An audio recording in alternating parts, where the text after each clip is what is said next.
Hello दोस्तों, नमस्कार। जय हिंद, जय भारत। मैं आपके अपने चैनल एम एजुकेशन सफर पर आशा करता हूं सभी लोग संयुक्त परिवार के साथ ठीक होंगे, अपने अध्ययन कार्य में जुटे होंगे। दोस्तों, मेरा आज का जो टॉपिक है वो भारतीय भूगोल में वन्य जीव जो संरक्षण अधिनियम बनाए गए थे उनके बारे में आपको आज बताऊंगा। मैं यहाँ से हर वनडे एग्जाम में, चाहे आप पीसीएस प्री दे रहे हो, टीजीटी दे रहे हो, पीजीटी दे रहे हो, या समूह ग की या घ की कोई भर्ती होती है किसी भी डिपार्टमेंट की, तो यहाँ से आपको एक या दो क्वेश्चन देखने के लिए मिल जाता है। क्योंकि जितने भी संरक्षण अधिनियम गवर्नमेंट द्वारा बनाए गए हैं वो यहाँ से पूछे जाते हैं। क्योंकि आज के समय में ग्लोबल वार्मिंग वाला ही कंडीशन है, पर्यावरण दिक्कतें आ रही हैं, इसके लिए हर भारतीय, हर व्यक्ति, हर भारतीय को जानना बहुत जरूरी है। तो इसके लिए जो भी आयोग होते हैं, बोर्ड होते हैं, वह यहाँ से क्वेश्चन पूछ लेते हैं। तो ये जो टॉपिक है, यह टॉपिक भारतीय भूगोल के साथ साथ पर्यावरण का भी टॉपिक है। मित्र, इससे पहले मैं आपको राष्ट्रीय पार्क करा चुका हूं, जैव मंडल आरक्षित क्षेत्र करा चुका हूं और वन्य जीव अभ्यारण्य आपको वीडियो में बता चुका हूं। आप इसकी पूर्व की वीडियो जाकर के जरूर देख लें। आज का ये लास्ट टॉपिक है। आप लास्ट टॉपिक को आप इसमें मेरे साथ अध्ययन करें। अध्ययन करने से पहले मैं आपसे एक बात कहूंगा कि आप अपनी साथ ही कॉपी और पेंसिल लेकर के बैठें और मैं जो बताऊं वीडियो में उसे आप बखूबी नोट करते जाएं, जिससे एग्जाम टाइम में आपको रिवीजन करने में कोई दिक्कत नहीं होगी। और यहां पर आपका एक शॉर्ट नोट तैयार हो जाएगा। आप सोचते होंगे, मैंने अक्सर देखा है कि स्टूडेंट क्या सोचते हैं एग्जाम टाइम में, जैसे एग्जाम से 2 दिन रह जाते हैं, 3 दिन रह जाते हैं, उससे पहले वीडियो देख के काम चला लेंगे। अभी आप लोग इस बात को सोचते हो, लेकिन वीडियो देखने से उस समय काम नहीं चलेगा। उस समय आपके ब्रेन पर बहुत बड़ा प्रेशर होगा, क्योंकि प्रेशर की वजह से आप वीडियो देखना चाहेंगे लेकिन वो आपको माइंड से स्लिप होता जाएगा। यदि आप अभी से एक काम करते हैं, शॉर्ट नोट बना के चलते हैं और इसको क्रम बाई क्रम 8 दिन में या 10 दिन में 15 दिन में एक बार रिवीजन कर लीजिए, फिर 1 महीने बाद रिवीजन कर लीजिए, जब एग्जाम टाइम आए तो 2 से 3 बार तब कर लीजिए। मैं दावा करता हूं मित्र, यदि आप इस तरीके से पढ़ेंगे तो कोई वनडे एग्जाम देते हैं और ये क्वेश्चन आते हैं जो आप स्टडी किए हुए हैं, आपका कोई क्वेश्चन गलत नहीं होगा। कोई क्वेश्चन गलत होने की संभावना बिल्कुल नहीं रहेगी। चाहे नेगेटिव मार्क 1/3 की हो या 1/2 की हो या 1/1 की हो, कैसी भी नेगेटिव मार्किंग हो, आप हर नेगेटिव मार्क में अपने आप में सही साबित होंगे।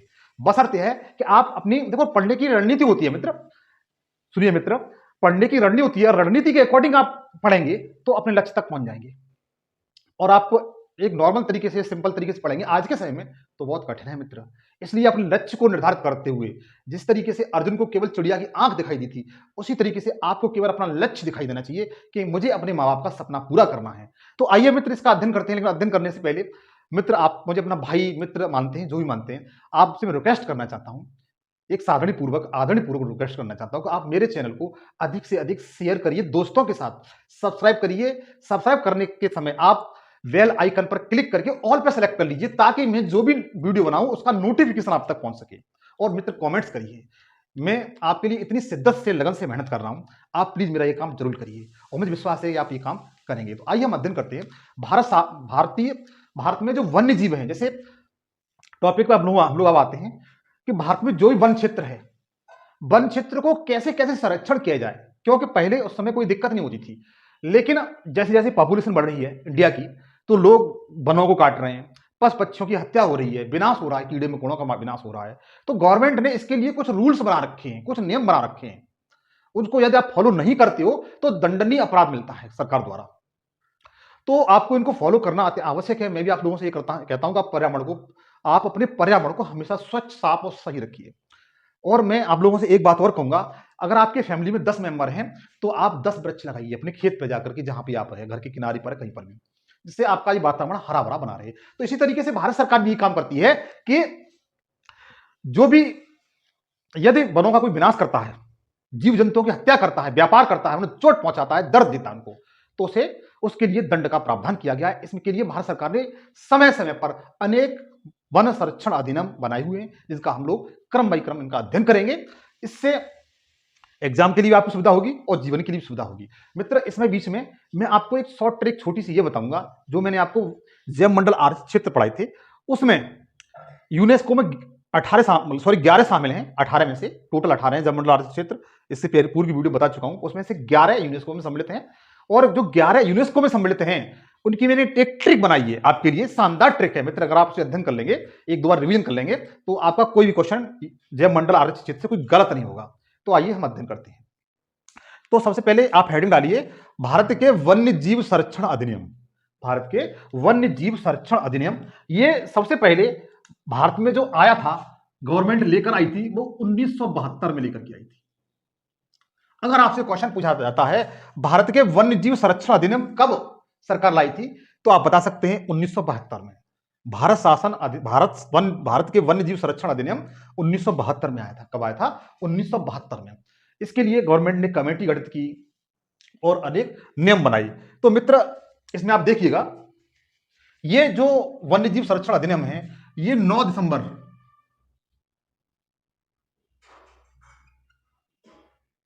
1972 से लागू हुआ था। कब हुआ था मित्र? 9 दिसंबर 1972 से लागू हुआ था। आप भी इसी तरीके से लिखते जाएं। इस नियम में, इस अधिनियम में 7 अध्याय हैं। कितने अध्याय मित्र? 7 अध्याय हैं। कितने अध्याय मित्र? इस अधिनियम में 7 अध्याय हैं इस अधिनियम में, और 6 अनुसूचियां हैं।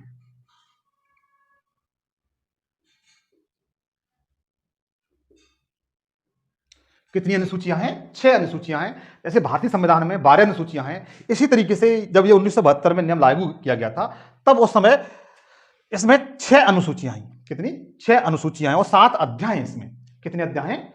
7 अध्याय हैं, और इसके साथ साथ 66 धाराएं हैं। कितनी धाराएं मित्र? 66 धाराएं हैं। तो ये किसी वनडे एग्जाम पूछा जा सकता है। आप अपनी जड़ को हमेशा मौजूद करके रखिए। अधिकांश लोग इसको नहीं कराते हैं, डायरेक्ट बताने लगते हैं, लेकिन आप इन चीजों को अपने ब्रेन में समाये रखिए। लेकिन मित्र, इसमें आप देखिएगा, गवर्नमेंट क्या करती है, 6 अनुसूचियों में, इसी में ही दंड का प्रावधान किया गया है। जो 6 अनुसूचियां हैं, इसमें ही दंड का प्रावधान किया गया है। जैसे पहली और दूसरी अनुसूची में क्या कहा गया है, तीसरी चौथी अनुसूची में क्या कहा गया है, 5वीं और 6वीं अनुसूची में क्या कहा गया है, इसके बारे में आपको थोड़ा सा बताऊंगा। तो देखिएगा आप इसे आप नोट कर लीजिए या स्क्रीनशॉट ले लीजिए।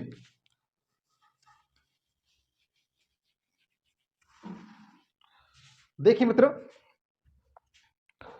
जो पहली अनुसूची बता रहा हूं आपको, 6 अनुसूचियां हैं।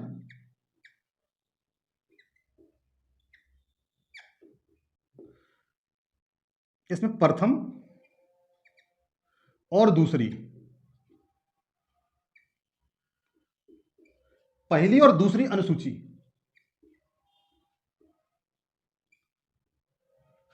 पहली और दूसरी अनुसूची में क्या बात कही है वो आपको बताता हूं मैं आपको।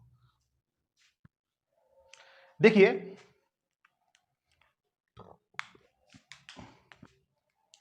पहली और दूसरी अनुसूची में वन्यजीव हैं। क्या है ये? किसका वर्णन किया गया? वन्यजीव का वर्णन किया गया है। वन्यजीव का वर्णन किया गया है। पहली और दूसरी अनुसूची में वन्यजीव का वर्णन किया गया है। इसमें बताया गया है, यदि कोई व्यक्ति वन्यजीव का व्यापार करता है, क्या करता है? व्यापार करता है, शिकार करता है, या उन्हें किसी प्रकार की चोट पहुंचाता है, किसी की प्रकार की चोट पहुंचाता है। पहली और दूसरी अनुसूची में बताया गया है वन्यजीव के बारे में। इसमें बताया गया है, यदि किसी इन जीवों का व्यापार करता है, शिकार करता है, या किसी प्रकार की उन्हें चोट पहुंचाता है, दर्द देता है, तो इसमें कठोर दंड का प्रावधान है।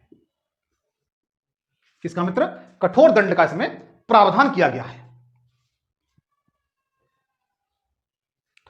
इसी तरीके से ये पहली और दूसरी अनुसूची में इसका वर्णन किया गया है।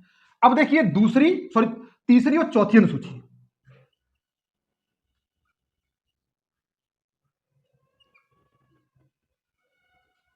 और चौथी अनुसूची,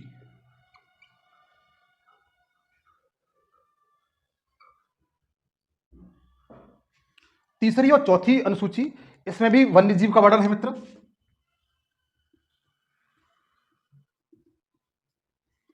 वन्यजीव का वर्णन है इसमें मित्र।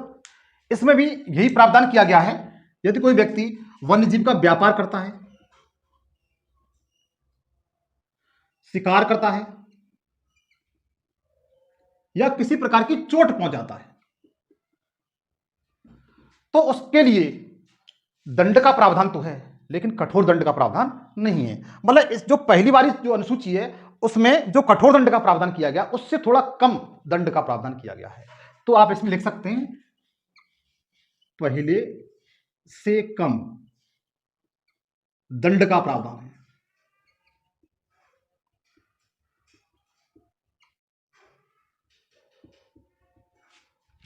पहले से कम दंड का प्रावधान है।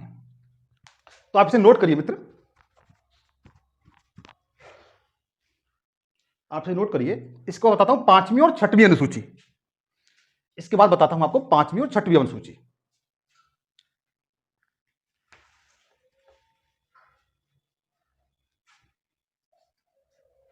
देखिए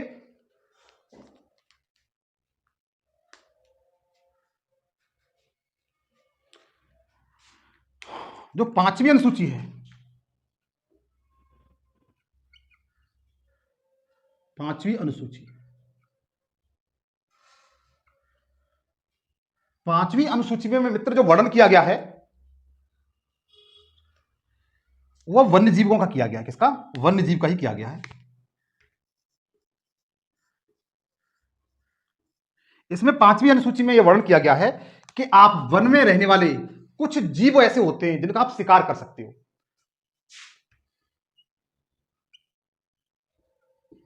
जीव जंतु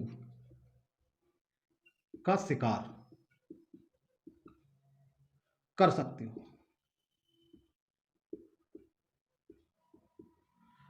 कुछ जीव जंतु होते हैं उनका आप शिकार कर सकते हैं। जैसे आपने देखा होगा बिहार में, छत्तीसगढ़ में, वेस्ट बंगाल में, छत्तीसगढ़ में, झारखंड में कुछ आदिवासी समुदाय के लोग होते हैं, वो जैसे चूहा मारे खाते हैं। चूहा हुआ, बिल्ली हुई या नीलगाय वगैरह कुछ हुई, ऐसी चीजों को वो लोग मार के खा जाते हैं। आदिवासी समुदाय के जो लोग होते हैं वो इन चीजों का शिकार कर सकते हैं। तो इनका वर्णन किस सूची में है? पांचवी अनुसूची में है। किस सूची में? पांचवी अनुसूची में है कि आप कुछ जीवों का शिकार कर सकते हैं। जैसे चूहा हुआ,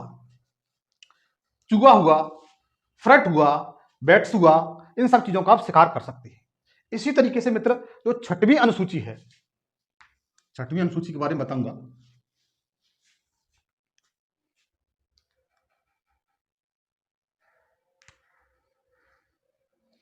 छठवीं अनुसूची,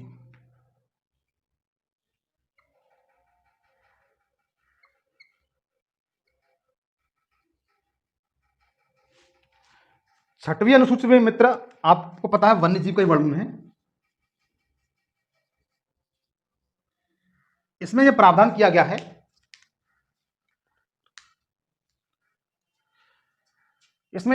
गया है, जैसे बहुत से लोग होते हैं जैसे अफीम की खेती करते हैं, चरस की खेती करते हैं, उसे कानूनी अपराध माना जाता है, दंडनीय माना जाता है। तो व्यक्ति जो होते हैं वो इन चीजों को नहीं कर सकते। यदि वो कर लेते हैं, जैसे बहुत से लोग छत पे कर लेते हैं या खेत के अंदर कोई फसल खड़ी हुई है उसके बीच में कर लेते हैं, तो ऐसी कंडीशन में यदि सरकार को या पुलिस को पता चल जाता है तो जो जितनी भी खेती की है चरस या गांजे जैसी, तो वो सीधी गवर्नमेंट के अधीन आ जाती है। किसके अधीन आ जाती है? गवर्नमेंट के अधीन आ जाती है। तो इसी में इसका वर्णन किया गया है।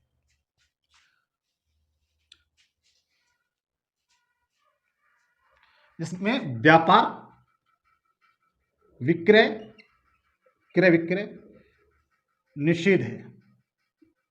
क्या है मित्र? निषेध है।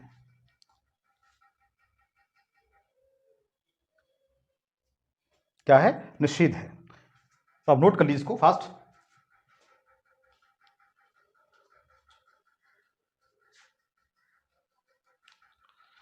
नोट करिए मित्र। अब सबसे इंपॉर्टेंट मैं क्वेश्चन बताऊंगा, यहां पर इंपॉर्टेंट फैक्ट बताऊंगा, इसे आप देखिएगा। ये जो वन्यजीव संरक्षण अधिनियम जो था, इससे पहले, इसके बाद 1976 से पहले आपने देखा होगा जितने भी भारत में वन हैं, वो वन हैं उन पर केंद्र सरकार और राज्य सरकार का दोनों का अधिकार होता था। मतलब ये समवर्ती सूची में सम्मिलित थी। किसमें? समवर्ती सूची सम्मिलित थी। संविधान में 3 अनुसूचियां हैं, केंद्र सूची, राज्य सूची और समवर्ती सूची। इनमें अलग अलग विषय दिए गए हैं। लेकिन आप याद रखिए 1976 से पहले वन, राष्ट्रीय उद्यान, वन्यजीव अभ्यारण्य, जैव मंडल, आरक्षित क्षेत्र, ये सभी राज्य सूची में थे। किसमें थे? राज्य सूची में थे। लेकिन 1976 में एक संशोधन किया गया। क्या किया गया? 1976 में एक संशोधन किया संविधान में, जिसे 42वां संविधान संशोधन कहते हैं। क्या कहते हैं? 42वां संविधान संशोधन कहते हैं। उसके तहत राज्य सरकार से कि ये विषय में आता था वन मंत्रालय, वन सूची, उसे हटा करके समवर्ती सूची में कर दिया गया। किसमें कर दिया गया? समवर्ती सूची में कर दिया गया। तो आप लिखिए मेरे साथ साथ, 42वें संविधान संशोधन 1976, 1976। मित्र, 42वें संविधान संशोधन को इसे लघु संविधान भी कहते हैं। क्या कहते हैं? छोटा संविधान या लघु संविधान भी कहते हैं। इसे आप अलग से लिख सकते हैं। चलो मैं लिख देता हूं, ऊपर लिख देता हूं, इसे लघु संविधान कहते हैं।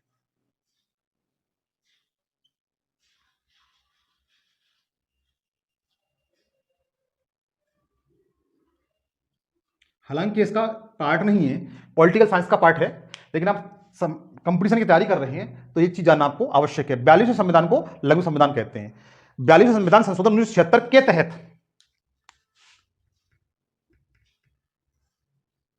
तहत वन्य जीव मतलब वन में रहने वाले जीव और वन को राज्य सूची से हटाकर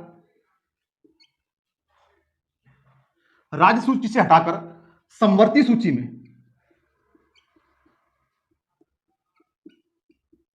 रख दिया। इंपॉर्टेंट फैक्ट है मित्र, इसे आप जीवन में अपने बैठा लीजिए, हर वनडे एग्जाम में पूछ लिया जाता है। देखिए मित्र, समवर्ती सूची पर केंद्र सरकार और राज्य सरकार दोनों का अधिकार होता है। समवर्ती सूची पर केंद्र सरकार और राज्य सरकार दोनों का अधिकार होता है। इसीलिए मैं समवर्ती सूची के बारे में बताऊंगा। इसको हटाता हूं मैं।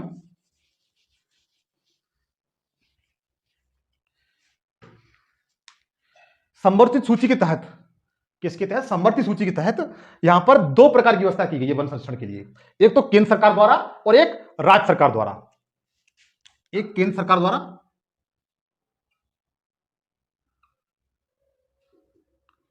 एक राज्य सरकार द्वारा।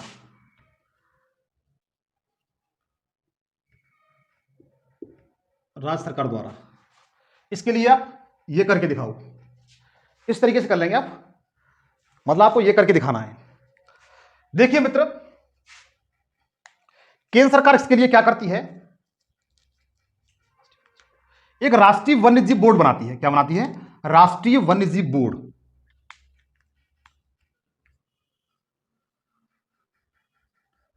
राष्ट्रीय वन्य जीव बोर्ड। केंद्र सरकार क्या करती है? राष्ट्रीय वन्य जीव बोर्ड बनाती है। इसे आप नोट करें।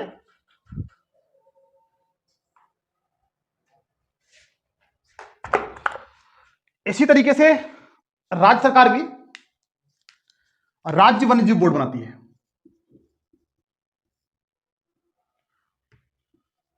वन्य जीव बोर्ड। इसके तहत क्या होता है? इसमें एक मित्र अध्यक्ष होता है। राष्ट्रीय वन्यजीव बोर्ड का एक अध्यक्ष होता है। वो अध्यक्ष कौन होता है, बता सकते हैं आप? अरे चलो मैं बता देता हूं, प्रधानमंत्री होता है।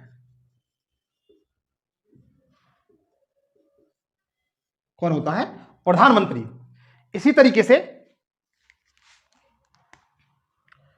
यहां पर भी एक अध्यक्ष होता है, और यह अध्यक्ष मित्र आपका मुख्यमंत्री होता है, राज्य का मुख्यमंत्री।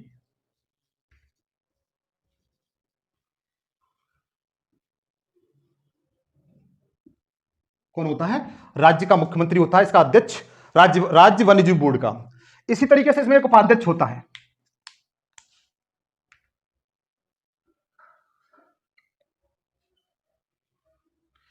उपाध्यक्ष कौन होता है, बता सकते हैं आप? उपाध्यक्ष मित्र होता है जो केंद्र सरकार में पर्यावरण विभाग का जो मंत्री होता है, वन तथा पर्यावरण विभाग का मंत्री होता है, उसे इस बोर्ड का अध्यक्ष बनाया जाता है। तो आप लिख सकते हैं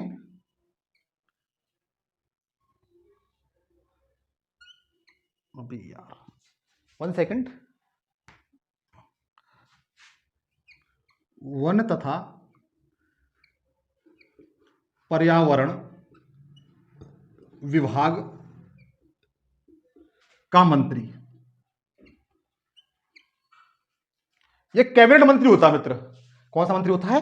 कैबिनेट मंत्री होता है। तो उसमें अध्यक्ष प्रधानमंत्री जी होते हैं। अब उपाध्यक्ष होता है वन तथा पर्यावरण विभाग का जो मंत्री होता है कैबिनेट स्तर का, वो इसका उपाध्यक्ष होता है। और इसी तरीके से इसमें उपाध्यक्ष होता है।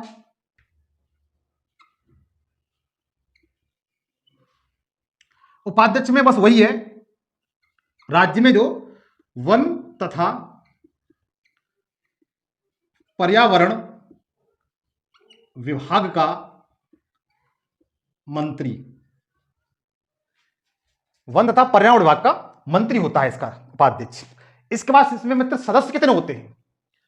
जैसे राष्ट्रीय वन्य जीव बोर्ड में सदस्य कितने होते हैं? तो आप सदस्य लिखिए, मेंबर कितने होते हैं सदस्य। सदस्य मित्र आप देखेंगे इसमें लोकसभा से 2 सदस्य लिए जाते हैं और राज्यसभा से 1 सदस्य लिया जाता है। लोकसभा से इसमें 2 सदस्य लिए जाते हैं और राज्यसभा से 1 सदस्य लिया जाता है। इसी तरीके से यदि आप राज्य में आएंगे तो विधानमंडल होता है ना, राज्य में क्या होता है? विधानमंडल। यहां पर क्या होता है? पार्लियामेंट होती, संसद होती है।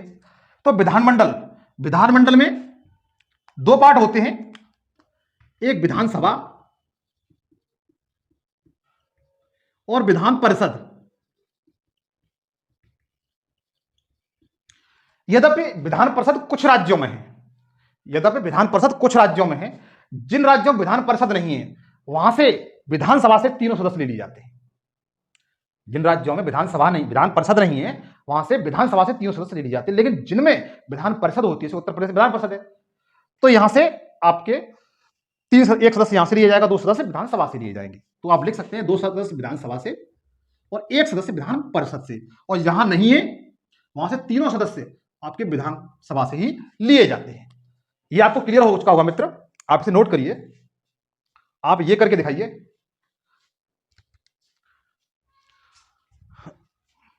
तो फास्ट मित्र इसे नोट करें, ना वीडियो लंबा हो जाएगा। मित्र आप लोगों से गुजारिश करूंगा, प्लीज आप मेरे चैनल को अधिक से अधिक शेयर जरूर करें, सब्सक्राइब करें। सब्सक्राइब करते समय बेल आइकन को जरूर क्लिक करें और ऑल पे सेलेक्ट कर लें। ये आप लोगों से मेरी गुजारिश है, अपने दोस्तों के साथ शेयर जरूर करें।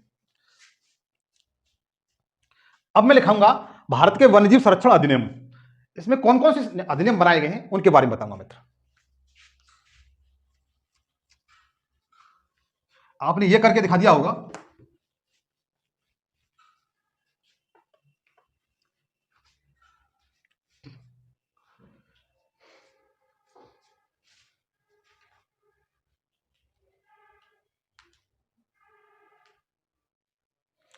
अब मैं जो लिखाऊंगा उससे आप बखूबी नोट करते जाएं। यहां से क्वेश्चन हर वनडे एग्जाम में आते हैं। जैसे सबसे पहले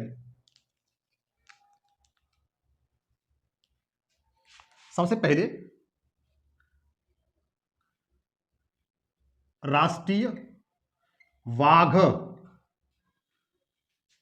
संरक्षण अधिनियम। राष्ट्रीय बाघ संरक्षण अधिनियम ये भारत में कब लाया गया था? तो ये लाया गया था 1973। मित्र इंपोर्टेंट फैक्ट है, अब जो लिखाने जा रहा हूं वेरी वेरी इंपोर्टेंट फैक्ट है, वेरी वेरी इंपोर्टेंट फैक्ट है कि राष्ट्रीय बाघ संरक्षण अधिनियम 1973 कब लाया गया था? 1973 में। उसके बाद देखेंगे मित्र जो बाघ होता है इसे राष्ट्रीय पशु कहते हैं। क्या कहते हैं मित्र? राष्ट्रीय पशु है। बाघ क्या है? राष्ट्रीय पशु है।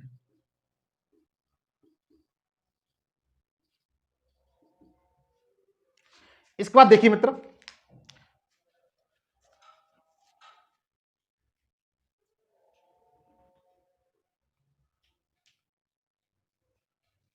राष्ट्रीय हाथी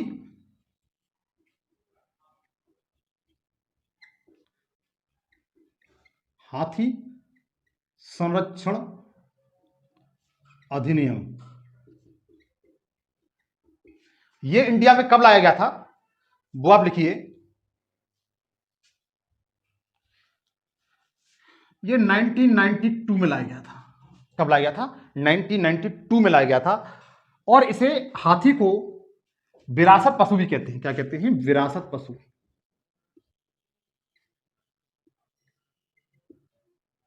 क्या कहते हैं मित्र? इसे विरासत पशु भी कहते हैं।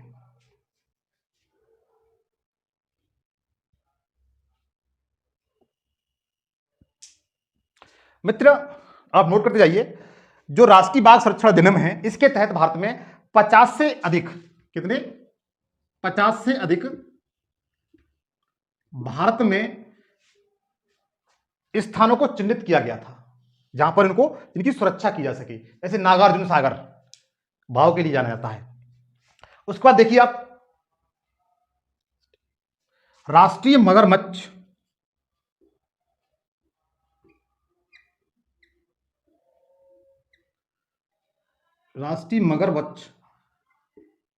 संरक्षण अधिनियम,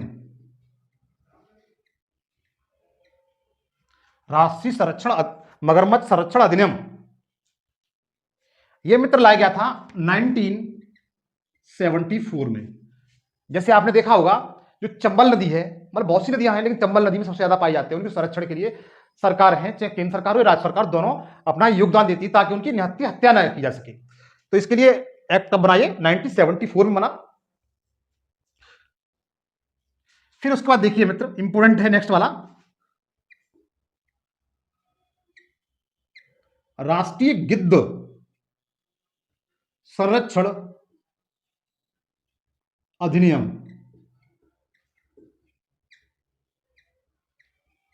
ये 2006 में लाया गया था। कब लाया गया था? 6 में लाया गया था। मित्र आपने देखा होगा कि गिद्धों की संख्या अब तो बिल्कुल नगण्य रह गई है। 2006 में से पूर्व इनकी संख्या काफी थी, लेकिन इनकी संख्या धीमे धीमे कम हो रही थी। तो ये एग्जाम पूछा जाता है कि गिद्धों की संख्या कम होने का कारण क्या है। तो उसमें क्या होता है कि भारत में जो भी दुधारू पशु हैं, चाहे गाय हुई, भैंस हुई या बकरी हुई, क्योंकि जो बकरी, गाय, भैंस जब मर जाती है ना, तो उसको गिद्ध खाते हैं। तो ऐसी कंडीशन में क्या होता है, जो मनुष्य होता है वो एक चालाक प्राणी है।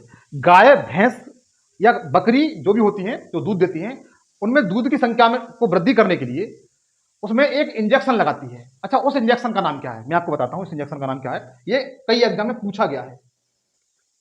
उसका नाम डाइक्लोफ्लोन है। क्या है? डाइक्लोफ्लोन।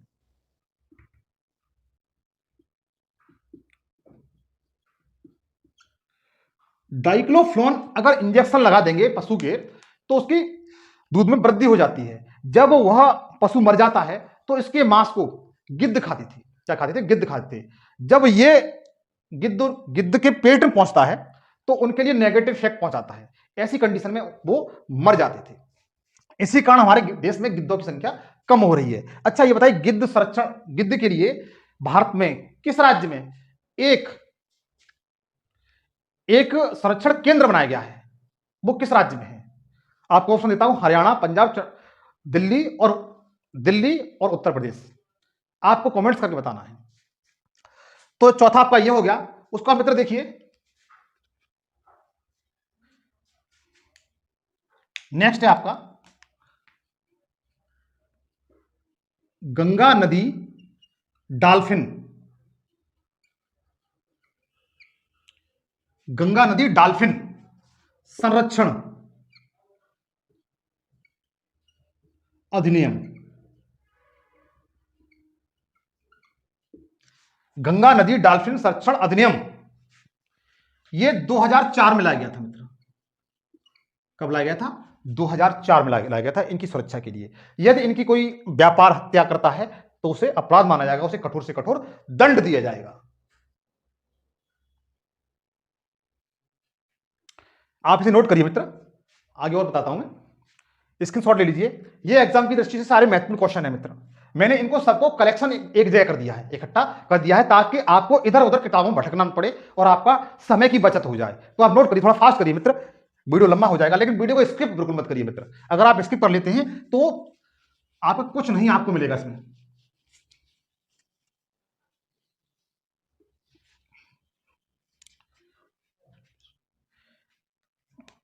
उसके बाद देखिए वन संरक्षण अधिनियम।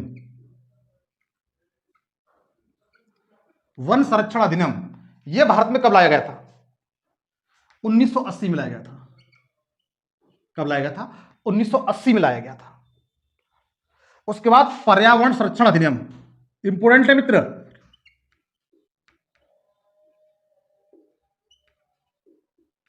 अधिनियम अपने जेहन में बैठा ले जाइए इनको। यह 1986 में लाया गया था। कब लाया गया था? 1986 में लाया गया था। उसके बाद जल संरक्षण अधिनियम,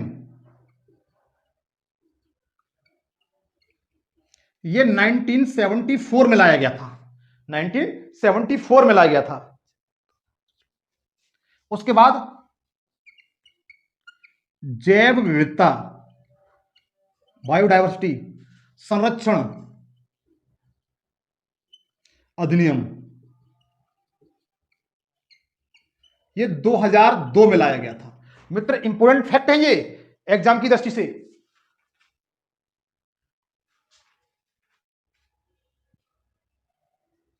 उसके बाद आप देखेंगे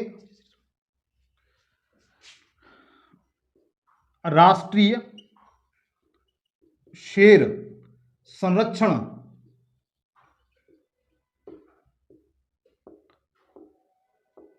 अधिनियम 1974 72 है मित्र। 1972 में राष्ट्रीय शेर संरक्षण अधिनियम 1972। नोट करिए मित्र फास्ट। चलो इधर लिख लेता हूं मैं।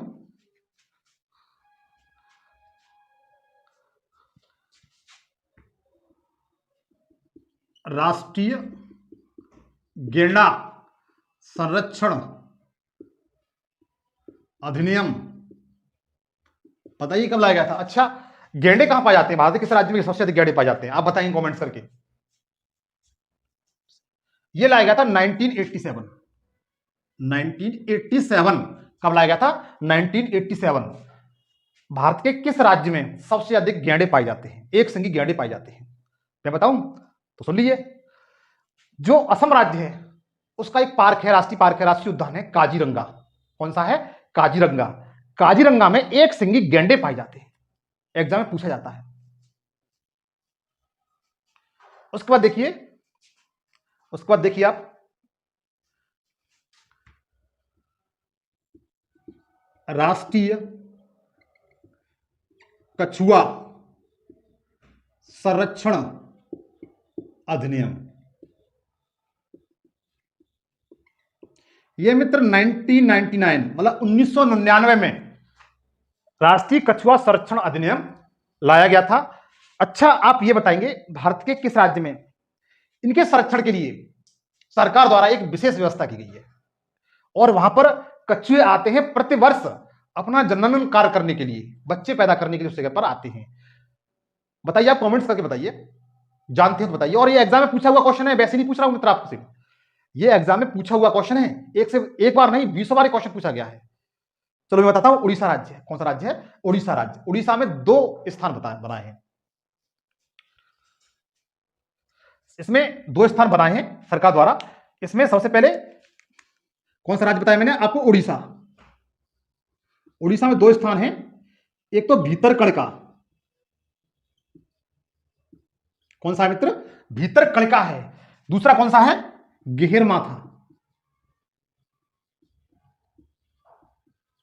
गिहिरमाथा दूसरा कौन सा है मित्र? गिहिरमाथा। इसे आप याद करके दिखाओ, इन सबको आप याद करके दिखाइए, तब मानूंगा कि हां रियली आप ईमानदारी से मेहनत कर रही है। तो आप याद करें, इनको याद करेंगे। इसके बाद मैंने आपसे वादा किया था कि जो जैवमंडल आरक्षित क्षेत्र हैं 18, उसमें से 11 यूनेस्को में सम्मिलित हैं। किसमें? यूनेस्को में। और उन 11 की मैं शॉर्ट ट्रिक बताऊंगा आपको याद करने के लिए। आपको वीडियो में शुरू में कहा था और मैं अपने वादों के अकॉर्डिंग ये काम करने जा रहा हूं। अब जरा देखिए, इसको थोड़ा फास्ट उतारिए। एक ट्रिक बता दूंगा आप, जिससे आपको वो 11 याद हो जाएंगे। तो नोट करिए इसको थोड़ा फास्ट।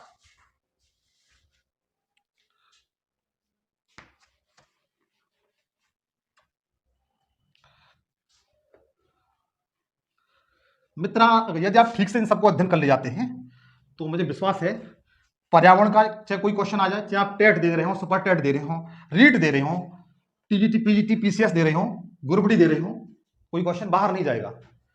तो मैं बताऊंगा यूनेस्को में सम्मिलित। किसमें? यूनेस्को में सम्मिलित।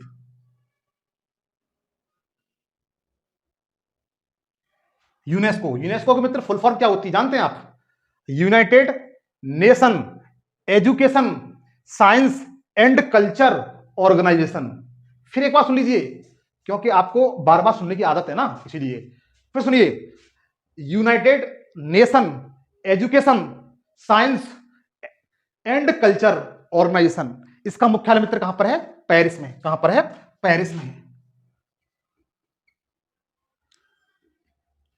पेरिस को सुरा और सुंदरियों का नगर भी कहते हैं मित्र। पेरिस को सुरा और सुंदरियों का नगर भी कहते हैं। मैं आपको जैवमंडल आरक्षित क्षेत्र बता रहा हूं, भारत में जो आरक्षित क्षेत्र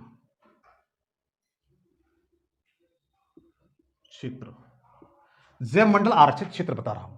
इसमें 18 हैं। 18 में से यूनेस्को में कितने शामिल हैं? यूनेस्को में आपके 11 शामिल हैं। कितने? 11 शामिल हैं। इन 11 की मैं ट्रिक बताऊंगा मित्र, तो आप नोट करिए। पहले ट्रिक लिख लीजिए। ट्रिक, आप लोग ट्रिक ही कहते हो ना। ट्रिक, ट्रिक क्या होती है? ट्रिक में लिखिए सबसे पहले ना नी ने। ना नी ने।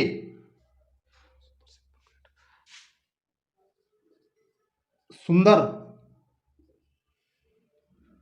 Simple great. सुंदर सिंपल ग्रेट पंच कंचन को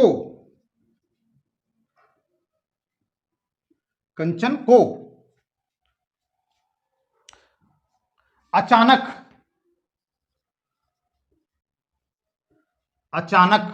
अगस्त में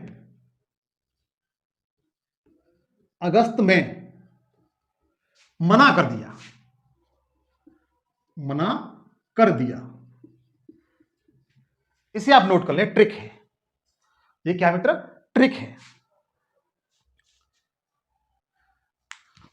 ये। ट्रिक है ना नी ने सुंदर सिंपल ग्रेट पंचम कंचन को अचानक अगस्त में मना कर दिया।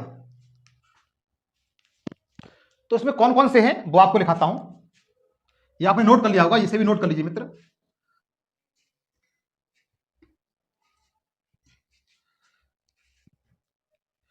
इसमें जो ना है, ये वाला फर्स्ट वाला ना है, तो आप लिखिए सबसे पहले नंदा देवी।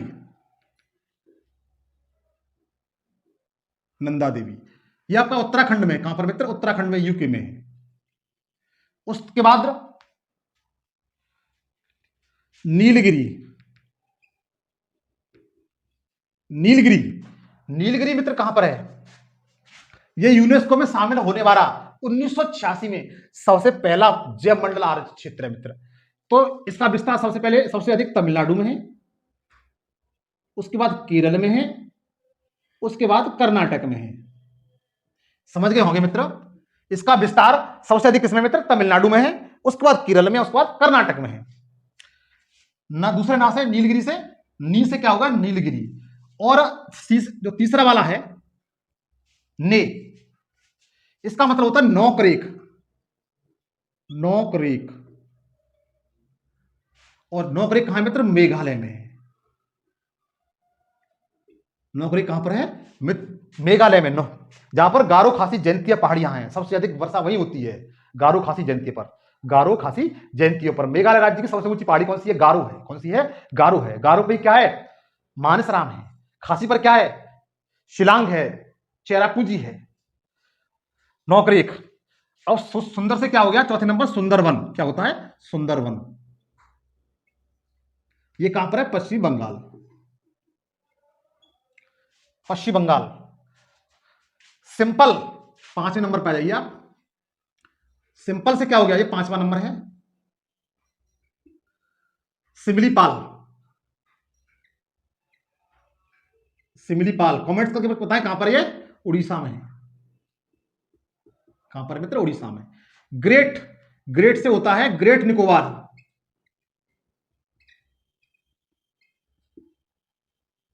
ये अंडमान निकोबार पर है।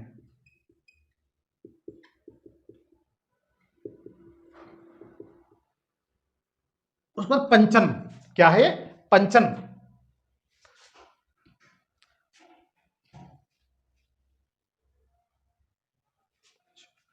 पंच है मित्र, पंच। पंच से बोलते हैं पंचमढ़ी। पंचमढ़ी। पंचमढ़ी कहां पर मित्र, मध्य प्रदेश में। कहां पर है, मध्य प्रदेश में है। फिर है कंचन। कंचन, ये कहां पर है, सिक्किम राज्य में है। सिक्किम राज्य में है। हम यहां तक आ गए। अब देखिए नौवें नंबर पर अचानक। अचानक से कहते हैं अचान कमार। क्या कहते हैं, अचान कमार।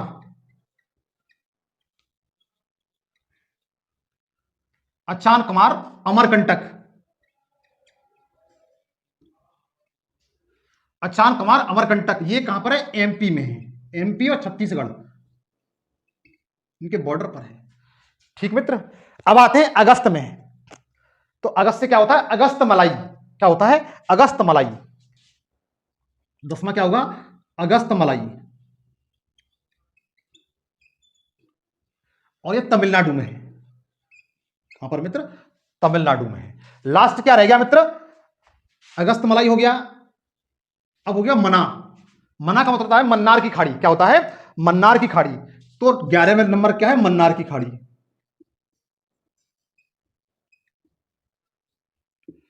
मन्नार की खाड़ी मित्र कहां पर है, तमिलनाडु में। बस खत्म हो गया मित्र, आज के लिए इतना ही काफी है। वीडियो थोड़ा लंबा हो गया है, आज के लिए इतना ही काफी है। आप लोगों से गुजारिश करूंगा कि आप मेरे चैनल को अधिक से अधिक शेयर करेंगे, सब्सक्राइब करेंगे, लाइक करेंगे, कमेंट्स करेंगे। अपने परिवार के साथ खुश होंगे, मंगल होंगे, अपने स्टडी कार्य में जुटे होंगे। थैंक यू, धन्यवाद, जय हिंद, जय भारत।